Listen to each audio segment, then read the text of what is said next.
কি বলছি না? আমাদের শ্রমিকের বিবেচনা করতে হবে।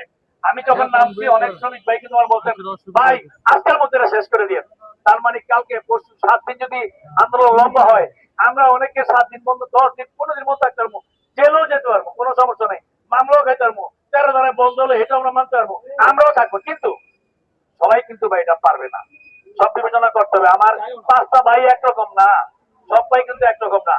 এখন সবগুলো দাবি যদি একসাথে আমরা মোটামুটি পেয়ে যাই, মেনে যায়, নিয়ম শৃঙ্খলার মতো আসে, তাহলে আমি ম্যানেজমেন্টকে বললাম, ওনারা ফ্যাক্টরি চালাইতে বললেন, আমি বললাম আপনারা বোনাসটা তাহলে আইনের বাইরে তোমরা পারতেছি না, আইন ইচ্ছা করলে মালিক বাড়াইতে পারে নাকি?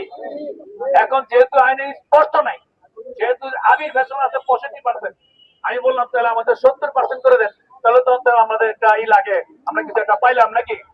এটা বলার পর উনি বললেন যদি আবির ফ্যাশনের 65% থেকে থাকে আমাদের সময় দেন, আমি চেক করে নেই। উনি আবার আবির ফ্যাশনে ফোন দিয়া বিভিন্ন জায়গায় জানছে, হ্যাঁ 65% আবির ফ্যাশনে চুক্তি হয়েছে, কারণ যেহেতু আমাদের মাধু সাহেব না আছেন নাকি আবির ফ্যাশনে, এসপি সাহেব আছেন এখানে, উনি এই দায়িত্ব পালন করছেন। আমরা ওইটাও আন্দোলন চলছে ওখানে 10 দিন আবির ফ্যাশনে, 10 দিন আন্দোলন করে 65%। উনি বললেন আবির ফ্যাশনে 65% আছে, ঠিক আছে ভাই, আমরা যে আমাদের 60% করে দেন। আমাকে না না না, আপনার 25% উপরে ওঠেন।